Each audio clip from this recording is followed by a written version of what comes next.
So, Aisis Johnson is going to be our next storyteller. She loves to write.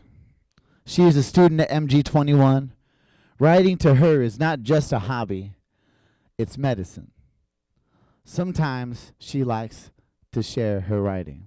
She's going to share with all today. We should all feel loved and blessed by her presence, everybody. Aisis Johnson, come on to the stage.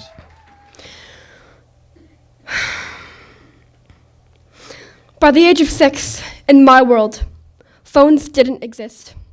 We threw rocks and sticks, climbed trees, fell down, imagined, played, pretended, ran around, fell asleep, repeat.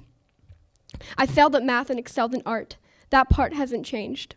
We rollerbladed through the hallways and climbed the cliff outside of our apartment. We got the cops called more than twice, maybe 3 times. We continued to do dangerous things to fill our time, even though there was a park right across the street. When I was 7, me and my sisters would dance in the mirror to the Beatles, amazed at how it reflected so parallel. We tried to move faster than it, or catch ourselves in the glass not following us to our exact. We laughed a lot, although they would fight. We hid in closets when we heard yelling and told the youngest it was only a game. We hid from dragons and ghouls and life-size spiders. Our tears created oceans we would sail away on. Playing turned into more of a distraction. The cops had come. Once they found us while we were hiding. By the age of 8, the mirror was no longer my friend. I hid under sweaters. When we left, the walls of the shelter weren't warm enough after we begged for somewhere to stay.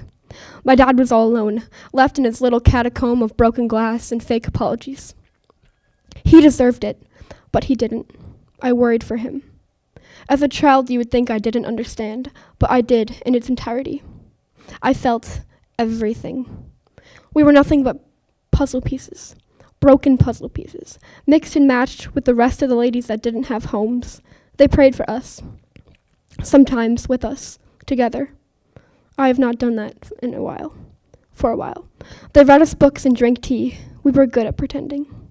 By the age of 9, I was only getting by. I heard the heartbeat pound away in my ears as I threw bottles at the sidewalk. The noise mimicked how I felt after I left, but had to go back every weekend. It was all the same, but felt dead when it only brought back the memories I was trying to repress. We pretended that feeling wasn't there. When it shattered, it was relieving to know something, if not someone, felt the same. I came home crying every Sunday after he told me how much he missed me, how he wished I would stay. He wasn't reminding me of the good times. I was not mourning what I lost. It was simply manipulation. Now I get the point when he told me he wanted to die one night. I took it as a responsibility and traded my childhood for it. I broke my arm skateboarding down a huge hill after my mom said not to. I had to get surgery to get it fixed. I did not make it into a metaphor. I promised myself to do better next time. I will do better. I put rocks on my feet, hoping time would listen to me. I am not going until I fix this. But I could only do so much. 10 came anyway. By the age of 10, we moved again. I didn't care. By then, I was a shapeshifter. I took in words. I let them fossilize like knives and stab into my sensitivities. The world spoke mindlessly around me. I let it. Crying was only routine. The sky outside was shining, but my pillow forecasts rain. As I moved farther away from my hometown, the more he had a hold on me. The way you said these things, you placed it in my fragile arms and replaced the innocence in my heart with such incontentness and the constant feeling of feeling like I'm not good enough and I'm supposed to take care of you, but you were supposed to take care of me. You have not yet apologized, and we are stuck behind a screen of static. A transparent wall of our baggage lives in the attic, and it will fall through the floor at some point, but who will clean up the mess? Who will take care of it when it's there? By the age of 12, I thought I was in love. I won't go into the exact because 3 years is a long time. 3 years I can't get back. I gathered my mental like a savings because his time was a lottery, and I did not deserve a cent, or a minute, or a chance, or perhaps a single text. The universe can't count how many bathtubs I've cried in, how many times I denied it, how many times I wanted to give up fighting. I remind myself that everything beautiful has a consequence. Just like my family, just like my dad, I can't let them in. I can't leave him. I left him on my 14th birthday.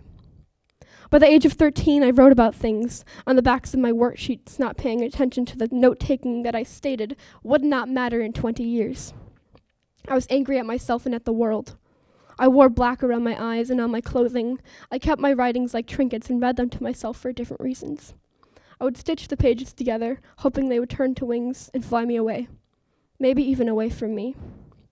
By the age of 14, I sank down deeper. There weren't enough rooms, so I moved down into the basement. There, I was safe. It was quiet, but without sounds. My mind is loud and thinking turns into violence. I am lost, but I realize I am either the sickness or the cure of what kills me.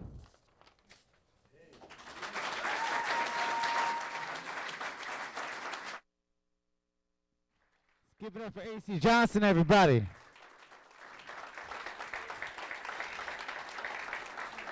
That's such a moving, powerful story. You know, growing up is very difficult, right? You know, but I think talking and reading and writing, like she was saying, is the thing that healed her and gave her her medicine. So let's give it up for Aisis one more time. An incredible writer. An incredible writer.